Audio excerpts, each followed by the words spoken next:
this. A case scenario: 67-year-old male with medical history significant for hypertension and osteoarthritis who presents to the emergency department with the 3 episodes of the coffee ground emesis today. Denies previous episodes of hematemesis, no history of the liver disease or coagulopathy in the family or in himself. No history of any coagulopathy or bleeding disorders. Denies any abdominal pain or melena or rheumatochezia or any other side of bleeding. The surgery, herniorrhaphy, was done 2 years back successfully. Received 1 pint of the blood at that time. Social background is that occasionally uses the alcohol at the weekends and no other tobacco or illicit drug use. Medications are hydrochlorothiazide for lisinopril. He was using for the control of the hypertension, and ibuprofen taken often by him as needed for his pain for the osteoarthritis. He denies any allergies to the environmental or to the drugs. Vital sign on arrival is the temperature is 98.9 and the heart rate, pulse is 102, is high volume pulse. Blood pressure is 108/72 is sitting. And while it is standing for 1 minute at least, it was dropped to 90/68. It is a postural drop, and saturation of oxygen was 99%. General examination is pale and anxious looking, clubbing is positive. Grade 2 and 2 clubbing positive. Spider angiomas were noted. Bilateral parotid enlargement were noted. Head and neck and nose examination, throat examination. He had scleral icterus, jaundice was positive. Conjunctiva pink. On the cardiovascular system is concerning, the tachycardic, no added sounds. The lungs is non-vesicular breath sounds. Abdomen is soft, non-tender, non-distended. But liver is 4 centimeter palpable, spleen 5 centimeter palpable. Fluid field was positive. Rectal examination was done by gloves. It is dark brown. Stool was present, and guaiac test was done on that finger test, gloves test. It was positive. Means that the blood is in the stool. Investigation at the emergency department was WBC was 7.8, hemoglobin was 9.8, platelet is 245,000, PTI 1.9, INR was done 1.5, which is higher INR. EST is 200, which is higher. Normal it is around 40. ALT is 170. It is much higher. It should be about 30 to 35. It is higher. Alkaline phosphate is 145, which is not higher. It is within normal limits. Albumin is 3.2. Normally we take 3.5 at least. So it got hypoalbuminemia. Gamma GTC 67 is slightly higher because about 50 we take normal. The bilirubin total is 3.9, indirect is 1.1. It means about 2.8 it is direct hyperbilirubinemia. So it is a hepatocellular type of jaundice. So blood urea nitrogen was 28 and creatinine was 1.4. Random blood sugar is 80 milligram, which is normal, and sodium is 130, it should be 135, it is slightly decreased. Potassium is 3.2, it should be 3.5, it is increased, it is decreased. Chloride is 100, and but bicarbonate is calculated here is 31, which is a unique thing with the potassium. Because if potassium is lower, you know that is it is related with bicarbonate, which is higher. It is a very unique thing with potassium. The hypokalemic alkalosis is there.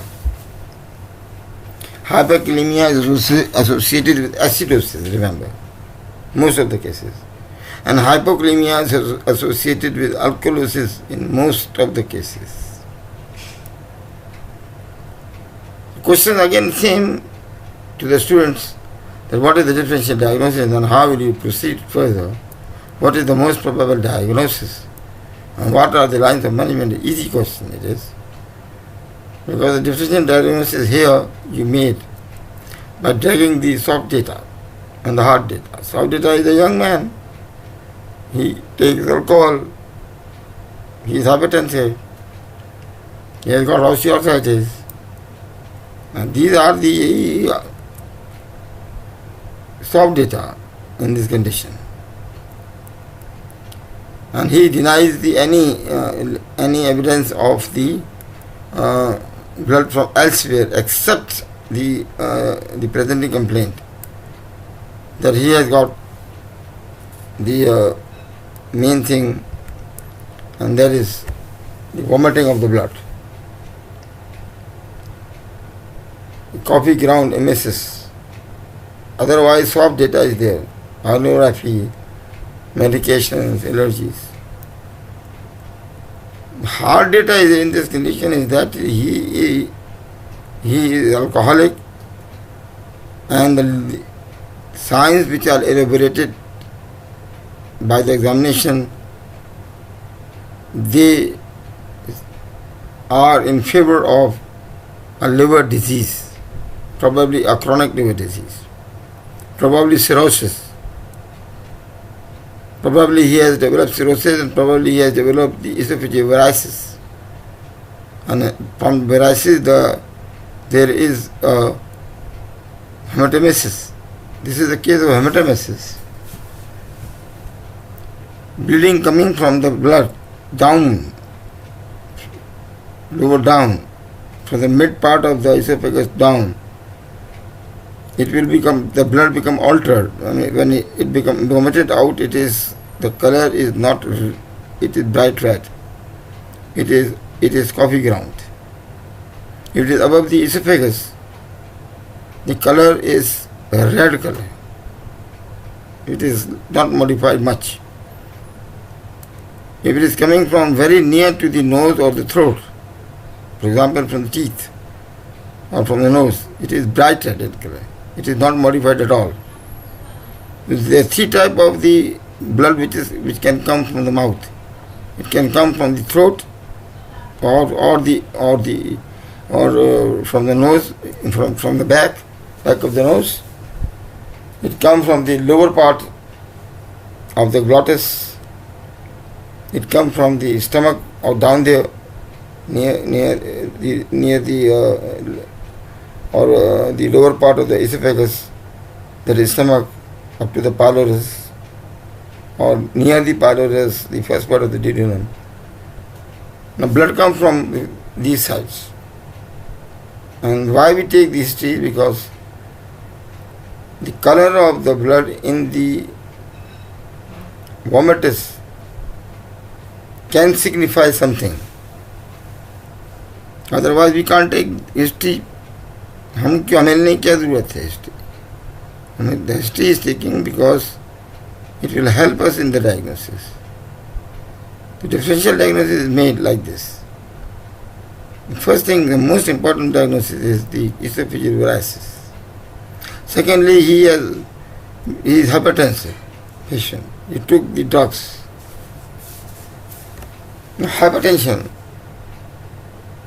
When you take the drugs to the hypertension, some drugs can cause the bleeding episodes. Because the hypertensive patient do take the aspirin also, in most of the cases. Look the prescription which is given to the hypertension. They take clopidogrel or they take aspirin. Antiplatelet drugs, are usually written with the antihypertensive. It's possibly drug induced. Second drug which can cause a problem is ibuprofen or other drugs like diclofenac sodium, which is taken by to relieve the pain of the joints. So it may be drug induced. This is the second most important diagnosis in this patient. Differential diagnosis. It's possible. Third is he may be suffering from the acid peptic disease previously. And the acid peptic disease is the peptic ulcer disease. It's ulcerative type. So the ulcer bleeds and there is hematemesis. Possibility of this. These are the 3 or 4 major differential diagnoses in this patient. Because there was no history of coagulopathy in the family or in him. So it discards this diagnosis. The most likely diagnosis is because all are favoring the chronic liver disease. The patient has the cirrhotic type of the appearance. So this bleeding is coming from the lower part of the esophagus, where the systemic anastomosis, systemic circulation is anastomosed with the portal anastomosis. So this is what we call the esophageal varices. This is the most likely diagnosis in this patient. Major causes in the world is the peptic ulcer disease, the first one, 33.9%. Esophagogastric varices is 32.8%. Erosive esophagitis is 8.1%. Mallory steer, where the vomiting, if you vomit and vomit and vomit, there is ulceration, linear ulceration in the lower part of the esophagus, which can bleed. It's a very common problem in ladies who are pregnant, and in early pregnancy they have got a lot of vomiting and they got blood in the vomitus. That is Mallory steer. Erosions elsewhere in the GI tract can cause the bleeding and cause hematemesis. So it may be gastric erosions, tumor from the stomach, carcinoma of the stomach, esophageal ulcers, portal gastropathy, and the dialophyl lesion, which is an uncommon lesion, Cameroon lesion, which is very uncommon lesion, and others are 2.7% coagulopathies, the drugs induced type of problems, or coagulopathies, 2.7%. The major contributors are the peptic ulcer, the esophageal varices, followed by erosive esophagitis or Mallory steer or erosion and tumor. And these are the major causes of hematemesis in this patient. And this is peptic ulcer disease is shown in front of you with the gastric mucosa, and the ulcer is there, ulcer crater is seen here. It bleeds, it collected in the stomach, and the patient vomited out. Esophageal varices, I have said, it is the lower part of the esophagus where the portal circulation anastomosed with the systemic circulation. And these anastomosis become enlarged and enlarged and enlarged. So esophageal varices is of different grade 1, grade 2, grade 3, grade 4, according to the endoscopy. You can grade it, stage it.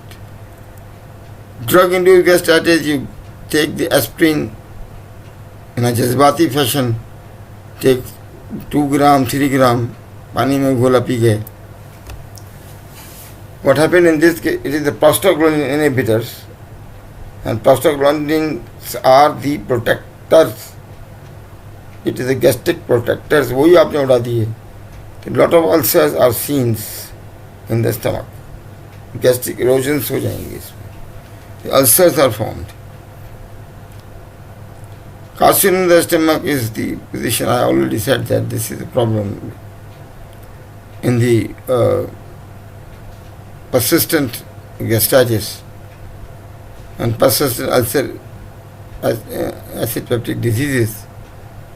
where the H. pylori is not treated properly, and probably the patient is not concerned about his health. It is not, and he is not following the lifestyle modifications, or he is genetically prone to develop the carcinomas. The carcinoma stomach can bleed and can cause hematemesis. Now, diaphragmatic lesion is a medical condition characterized by the large tortuous arteriole, most commonly in the stomach wall, submucosal it is. It is angiodysplasia actually. It is anomaly, arterial anomaly that erodes and bleeds. It can present in any part of the GI tract. In the old ages, it is present usually in the cecum and in the first part of the ascending colon. I have seen many cases of the Delafield lesion. It can cause the gastric hemorrhage, but it is relatively uncommon. It is very less seen. It is thought to cause less than 5% of all the GI bleeding in the adults. And this is a diaphragm lesion. Small one. You see there is a whitish, greyish circular lesion down there in the middle. There is a reddish lesion and something is coming out in this. This is a diaphragm lesion. Cameroon lesion is a linear erosion or ulceration of the mucosal folds. It is lining the stomach where it is constricted by the thoracic diaphragm in the persons with the large hiatus hernias, because I have already said about the hernias previously. The injured is associated with the hiatus hernia, where the part of the stomach lining, mucosal lining, it is eroding the stomach in the lower part of the esophagus. It is moving into the esophagus, and this is called the hiatus hernia. This is sliding hiatus hernia which I am talking about. There is another hernia which is called the rolling type of hiatus hernia, where the stomach, part of the stomach is also will go into the thoracic cavity. The lesions may cause the chronic blood loss resulting in the iron deficiency anemia, and less often they cause acute bleeding. Actually, very slight bleeding occurs, खांसा थोड़ा सा vomit किया, उसमें से कुछ थोड़ा सा part आपको नजर आ जाएगा, ब्लड का नजर आ जाएगा. लेकिन इसमें जो है ना, मैंने पहले भी बता दिया था कि कॉफ़ी ग्राउंड कलर नहीं होगा, ये मॉडिफाइड ब्लड होगा, ऑल्टर्ड ब्लड होगा, बट फिर भी ये रेडिश कलर होगा. कॉफ़ी ग्राउंड कलर ये लोअर डाउन से आया हमेशा, ये स्टमक के लोअर पार्ट से आया या ये upper part of the duodenum से आया होगा. और बिल्कुल अगर ये ज़िबा किया हुआ ब्लड है तो ये तो फिर अपर, ये नोज से आया है या फिर थ्रोट वगैरह फेरेक्स वगैरह से आया होगा. इसके लिए ब्लड की जो नज़र आ रहा होता है वो इसलिए पूछा जाता है, मैंने पहले बताया था. This is a Cameroon lesion you see in the endoscopy. Linear lesions हैं, they are present at the lower esophageal areas and they bleed. The characters of bleeding आप ये भी याद रखिएगा, 150 ml चाहिए blood कम से कम inside in the GI tract to cause black color stool.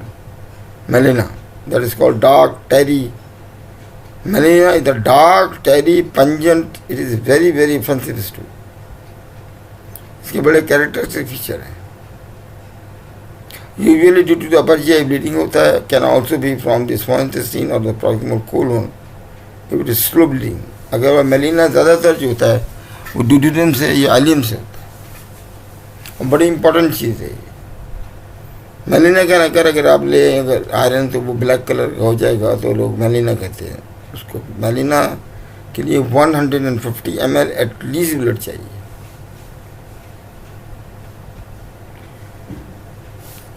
अगर भी ब्लड जो है 300 ml से ज़्यादा हो जाए गा।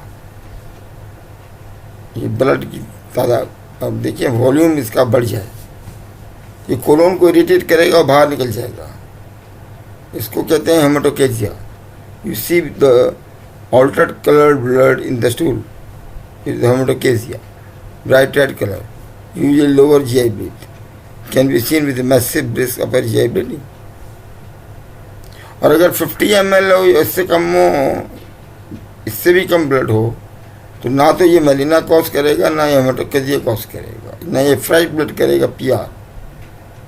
इसके लिए आपको ग्वैक टेस्ट करना पड़ेगा। देखिए ऑक्कल ब्लड इज पॉजिटिव। इसमें ऑक्कल ब्लड के लिए जो ब्लड है वो बहुत कम ब्लड जो है वो 10 ml 20 ml तक जो है ना कॉज कर सकता है, वो आप पकड़ सकते हैं by the chemical examination the stool. Hematemesis तो मैंने पहले आपको बता दिया था कि एक coffee ground versus bright red blood है। Bright red blood moderate to severe bleeding, coffee ground insidious slower bleeding, it is lower down. मगर जो जगह इंपॉर्टेंट है, कहाँ से आ रहा है ये। एग्जामिनेशन किया तो vital science of haemodynamic instability इस क्वेश्चन में है, अभी दिखाते हैं आपको। एब्डोमिनल एग्जामिनेशन में स्टिग्मेटा ऑफ लिवर डिजीज़ है, वो आपने देख लिया कि इसके अंदर क्या क्या चीज़ें मौजूद थी। हेपेटोमेगैली है, स्प्लेनोमेगैली है, ईसाइटिस है, इसमें क्लबिंग है, इसके अंदर स्पाइनल ऐसा भी कुछ है। एंड साइंस ऑफ परफोरेशन, ऐसा लगता है इस पेशेंट के एग्जामिनेशन के अंदर अगर किया जाए और आपको साइंस ऑफ परफोरेशन मिल जाते हैं तो ये ज़ाहिर है कि इसका मतलब है कि जो है स्टमक के अंदर से परफोरेशन हुआ या कहीं और से परफोरेशन हुआ, और उसके अपने स्पेसिफिक साइंस हैं। Rectal examination should be done, मैंने कहा था इसीलिए करते हैं उसको देखने के लिए आया यहाँ भी ब्लड आ रहा है या नहीं आ रहा है। ग्वैक टेस्ट करके भी बहुत मालूम करा लीजिए। नीजोगैस्ट्रिक लेवाज not required for the upper GI bleeding, but can be differentiate between the upper and the lower GI bleeding. लवाज करा के देख सकते हैं, जहाँ पे भी एंडोस्कोपिक नहीं है तो आप NG ट्यूब पास करें और उसके अंदर थोड़ा सलाइन डालें, खींच के देख लीजिए, पता चल जाएगा। मगर ये जो आसान काम नहीं है करना। Now I'll say if you take the history properly, go for the examination properly, you can diagnose. ये आर्ट ऑफ है मेडिसिन। लैब्स जो आप कराते हैं वो CBC कराते हैं, कोगलिच प्रोफाइल कराते हैं, LFTs एल्बुमिन के साथ, ब्लड नाइट्रोजन, क्रेटिनिन कराते हैं। नोट दीजिए, guaiac testing does not provide information on question. जो ग्वायक टेस्ट है ये लोग करते हैं अमेरिका में, वो सिर्फ ये बता सकता है कि ब्लड है, ये जो है ऑक्कल ब्लीडिंग है, ये लोकेशन नहीं बता सकता। तो Rockall score assessment of the severity bleeding जो है उसको कहते हैं Rockall score. Is mostly commonly used to help triage. अब ट्रायज का मतलब ये फैसला करना, ट्रायज 3 जगह पे ये मरीज जा सकता है ना। स्कोर 0 है, 1 है और 2 है, 3 है। यहाँ पे कैरेक्टरिस्टिक फीचर है कि एज लेस देन 60 0, शॉक है none 0, major comorbidity none, evidence of bleeding none, diagnosis या तो मेलोडी स्टीयर था और no major lesions and no stigmata of the recent bleeding. अगर जो है वो एज 60 to 79 है तो स्कोर 1 में आएगा। ये पल्स 100 पर मिनट है, मैं यहाँ ऐड और करूँगा बाद में। पल्स देखना भी नहीं आती लोगों को, पल्स देखना आना चाहिए, पूरा 1 मिनट तक काउंट करें। एविडेंस ऑफ ब्लीडिंग जो है इसके अंदर जो है वो भी नहीं मिली। अब डायग्नोसिस ये कि other non malignant gastrointestinal diagnosis हैं, बहुत सारे हैं। मैंने कहा जर्ड है, इसोफेगल डिजीज़ हैं, उनमें ये पॉसिबल हो सकता है। तो उसको जो है वो हेमेटोमेसिस हुई, एक हो गई है, एक होकर ख़त्म हो गई है। स्कोर 2 है कि एज जो है 80 ईयर्स हो। अब यहाँ मसला खड़ा हो जाएगा। As the age grows the risk more. Systolic blood pressure is less than 100 and it is postural drop also. Major comorbidity इनके अंदर cardiac failure, ischemic heart disease होती है, similar major comorbidity. Evidence of bleeding ये है कि blood adherent clot होता है spotting vessels. Spotting vessel नज़र आती है जब देखता है आदमी एंडोस्कोपी पे, वो उछल रही होती है, छलांगे मार रही होती है, जहाँ से ब्लड निकलना होती है स्पॉट कर रही होती है, क्योंकि ये जाहिर है कि ये आर्टीरियल ब्लीडिंग है, ये मेजर आर्टीरियल ब्लीडिंग है वहाँ पे lower part of the oesophagus. Diagnosis है अपर गैस्ट्रोइंटेस्टाइनल ये मैलिग्नेंसी, ये मेन डायग्नोसिस है इसकी। वहाँ पे जो है ना उसने रोड किया है किसी ब्लड वेसल को and the blood is coming. Score 3 ये है इससे भी ज़्यादा एज है और ये इसके साथ कोमॉर्बिडिटी जो है रीनल फेलियर है, लिवर फेलियर है, मेटास्टेटिक कैंसर है। स्कोर 3 के अंदर जो है ना age is not important, thing is the major comorbidity is important. Evidence of bleeding ये है कि इसके अंदर जो है ना कॉफ़ी ग्राउंड कलर का स्टूल आपको मिला है, वोमेटिस मिला है, और इसके अलावा जो ब्लड प्रेशर जो खास तौर पे पोस्टल ड्रॉप है। डायग्नोसिस इसके अंदर मोस्ट प्रोबेबली जो है it is the lower part of the oesophagus and the patient may be suffering from the cirrhosis of the liver और the renal failure which causes the disturbances in the coagulation, or it is the metastatic cancer which is causing again the same thing, the coagulopathies. Less than 3 है तो it carries the good prognosis, less than 8 है तो score आप करें, हर एक score बनाएं आप करें तो it carries the risk of mortality। यहाँ पे इसलिए इसको रॉकवॉल स्कोरिंग सिस्टम कहते हैं इसको। अब ट्रायज जो करेंगे ना, इसका थोड़ी देर में आपको देखेंगे ट्रायज क्या है। ना ट्रायज ये है कि इसको ये फैसला करना है कि इसको आईसीयू में रहना है, इसको हाई डेंसिटी यूनिट में रहना है, इसको जो आईसीयू में रहना है, इसको वार्ड में रहना है, इसको ज़मीन पे रहना है, ऐसे फेंक देना है, क्या करना है। हीमोडायनामिक इंस्टेबिलिटी और एक्टिव ब्लीडिंग अगर है एविडेंस तो आईसीयू का पेशेंट है, the patient will die very soon. जो कुछ आपको नज़र आया है वोमेटिस में वो बहुत कम नज़र आया, असल ब्लीडिंग तो वो है जो कि लेटेंट ब्लीडिंग है in the intestine. It may be more than 500 ml, 700 ml, we don't know. Immediate GI consultant is needed, consultation and 2 large वो IV lines should be put out. इसको 2 लाइन लगाएं हमेशा ताकि शॉक से बचाएं। Bolus infusion of isotonic crystalloid should be given. Saline लगा दें आप इस पेशेंट को, प्लाज्मा लगाएं, कुछ तो लगाएं ताकि आप ड्रॉप नहीं करें, BP को ड्रॉप नहीं होने दें, और जो टैकीकार्डिया है उसको किस तरह से कंट्रोल करें। ट्रांसफ्यूजन स्टेप टाइप क्रॉस है, डिपेंड करता है किस टाइप का जो है वो जो है आप एग्जामिनेशन किया है, ब्लड टेस्ट ने क्या बताया है। हीमोग्लोबिन लेस देन 7 है और प्योर इसके अंदर जो है ना 7 के अंदर आप देंगे तो इसके अंदर जो है ना RBC कॉन्सेंट्रेट दे दें आप।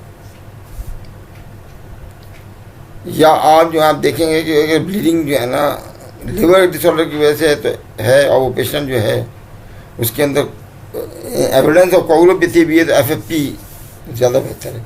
खाली प्लेटलेट्स कम हुए हैं इस पेशेंट में और कोगुलोपैथी करें तो प्लेटलेट लगाए जाएंगे। होल ब्लड की ज़रूरत है तो होल ब्लड लगाया जाएगा, बिकॉज एवरीथिंग इज़ गॉन, हर चीज़ कम हो गई। तो ट्रेंड ये है कि इसको 6 आवर्स के अंदर जो है ना आपको ये तय करना है कि इस पेशेंट को बाहर निकालना पड़ेगा इस शॉक स्टेट से। पेशेंट को NPO कर देना है। मेडिकेशन में जो है ना आप जो है ना ओमिप्रोजोल 80 मिलीग्राम इंट्रावेनस बोरस लगाते हैं, फिर देन 8 मिलीग्राम पैराबोन इन्फ्यूजन देते हैं आप।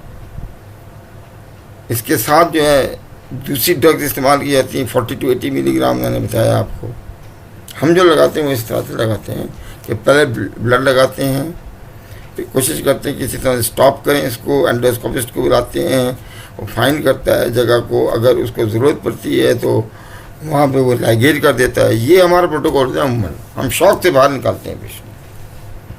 और हम जो है ना जो एंडोस्कोपिस्ट है उसको बुला लेते हैं, हमारा कम कंडीशन हम इस तरह नहीं करते।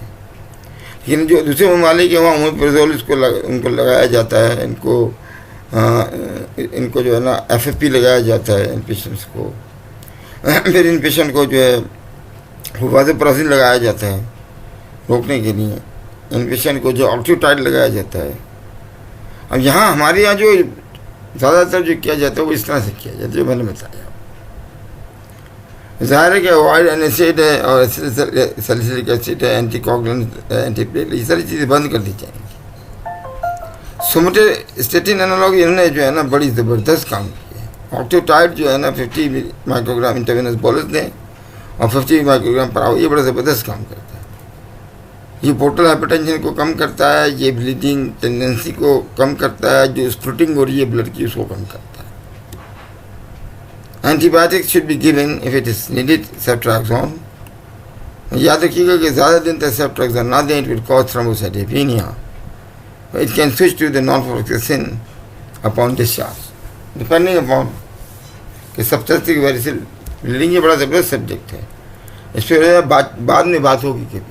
अगर मुझे दिया गया ये सब्जेक्ट तो आई विल टॉक ना। ये देखें एक बड़ा ज़बरदस्त किस्म का चार्ट बनाया गया, assessment and resuscitation, vital examination, labs and stabilisation, hybrid fluids transfusion. Trials पहले करें, पहले देखना ये कि इसको जाना कहाँ पे है। हीमोडायनामिकली अनस्टेबल है, एक्टिव ब्लीडिंग हो रही है, किस किस्म का है, शॉक में जा रहा है, क्या है, क्या इसको आपको रखना है वार्ड में, इसको आपने HDU में रखना है, इसमें ICU में रखना है, इसको कहाँ रखना है, ये डिसाइड आपको करना है। मैं ये कहता हूँ कि जो रॉकवेल स्कोर वो करना चाहिए, और रॉकवेल स्कोर जितना ज़्यादा है उस हिसाब से डिसाइड करें कि ICU में जाए या HDU में जाए या वार्ड में जाए या कहाँ जाए। मैंने पहले भी बताया मेडिकेशन में, मैंने बताया कि बाहर के ममालिक में ज़्यादातर जो है ना वाज़ोप्रेसिन वगैरह ये चीज़ें इस्तेमाल करते हैं, और ये जो है ना ज़्यादातर इस्तेमाल वो करते हैं, और वो ऑक्सीटाइड वगैरह इस्तेमाल करते हैं, सोमेटोस्टेटिन करते हैं। हम जो है ना पहले ब्लीडिंग को जो है ना वो स्टॉप करने, इसको करने के लिए हम होल ब्लड ट्रांसफ्यूजन देते हैं, या हम इस पेशेंट को जो है ना वो FFP देते हैं ब्लीडिंग रोकने के लिए। अगर हीमोग्लोबिन ड्रॉप हो गया है तो जाहिर बात है कि इसके अंदर जो है वो आपको होल ब्लड ट्रांसफ्यूजन भी देते हैं। It depends. And medications are there. Medications important बात है कि एंडोस्कोपिस्ट को बुलाया जाए, GI कंसल्टेंट को बुलाया जाए, वो ये डिसाइड करे कि where is the site of the bleeding और मैनेज करे accordingly. This is the correct decision. And patient को जो है ना NPO कर दिया जाए। And this is how we manage. मैंने आपसे पहले अर्ज किया था कि हम अपनी सेटिंग देखते हैं, हम कहाँ पे हैं, क्या हम थरपारकर में, हम किस जगह पे इन पेशेंट को डील कर रहे हैं।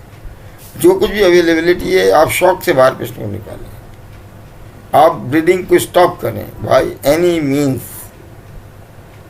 फिर उसके बाद थर्ड पॉइंट ये आता है कि वो हुआ क्यों था, उसका वजह क्या थी भाई, ये तीसरे नंबर पर बात आती है। इसीलिए जो है ना इसको स्टेप बाय स्टेप लिया जाता है। कराची है तो यह मसला अलग होगा, थरपारकर है तो वहाँ पे तो इनकी बात चीज़ ही नहीं है, वो कैसे करेंगे उसको मैनेज। इसलिए उनको जो है जो काम हम देते हैं machines, always we do that, control the shock and then try to stabilize the patient as soon as you can. Try to find where it is coming from. जो आपके पास फैसिलिटीज हैं उसको अवेलेबल करें और उस ब्लीडिंग पॉइंट को रोकें। अगर आपके पास है वाज़ोप्रेसिन तो आप इस्तेमाल करें, अगर आपको ऑक्सीटाइड है तो आप इस्तेमाल करें, वरना वो एंडोस्कोपिस्ट जब तक कॉल करके बुलाया जाए और वो उसको पॉइंट ऑफ ब्लीडिंग को पकड़ ले और अकॉर्डिंगली उसको मैनेज करते हैं। This is how we do. यहाँ पाकिस्तान में हम इस तरह करते हैं।